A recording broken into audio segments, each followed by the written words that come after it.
La conclusion du Tour de Suisse, dernière étape, contre-la-montre, les temps forts proposés par GCN. 25 km d'efforts solitaires autour de la capitale du Liechtenstein, Vaduz. Très peu de dénivelé, un parcours qui avantage donc les purs rouleurs et qui scellera le classement final de l'épreuve.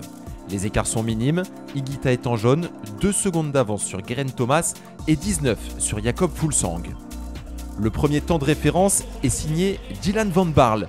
Le vainqueur du dernier Paris-Roubaix était un excellent rouleur, il le confirme, 20 secondes d'avance sur Chadaga, le spécialiste du contre-la-montre.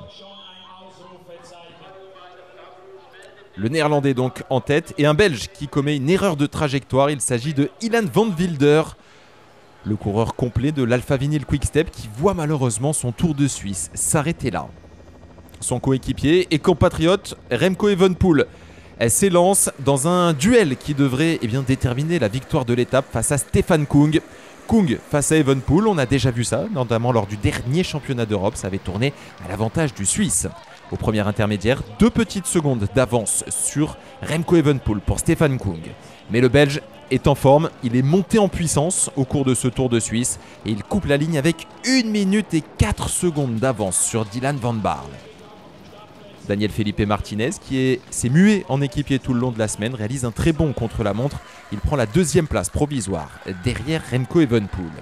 Kung face à Evenepoel donc, et finalement la 2e partie de ce contre-la-montre aura tourné en faveur de Remco Evenepoel. Le Belge aura été plus rapide et conserve 10 secondes d'avance sur la ligne sur le Suisse, forcément déçu.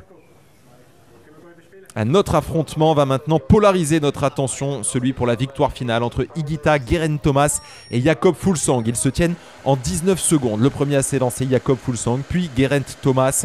Et enfin, c'est Sergio Higuita avec le maillot jaune qu'il a porté depuis la dernière étape qui s'élance.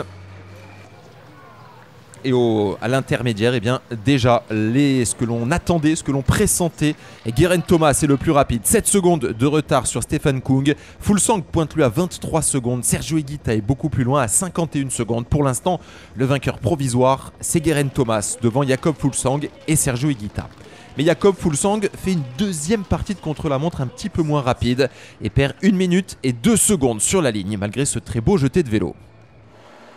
Geraint Thomas, au contraire de Jakob Fuglsang, finit très fort. Le Gallois est en pleine bourre, lui qui a déjà remporté évidemment le Tour de France, mais également Paris-Nice.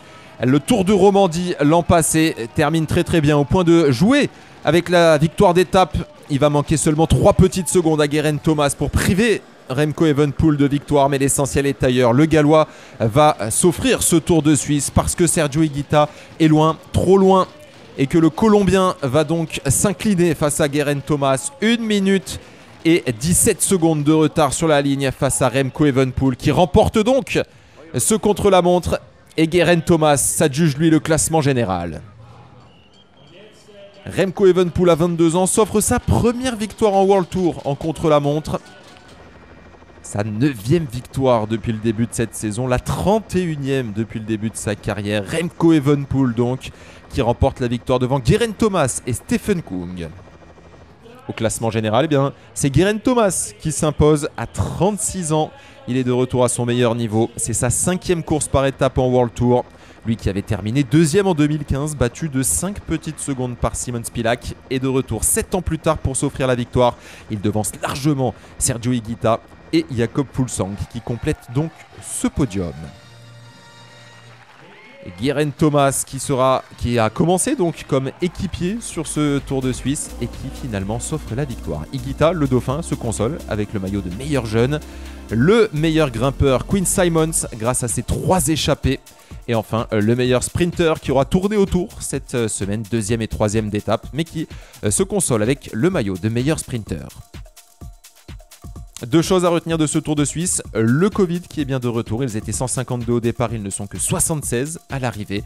Et enfin, le retour en forme de Geraint Thomas, aura-t-il les moyens de lutter face aux Slovènes sur le Tour de France? Vos avis dans les commentaires.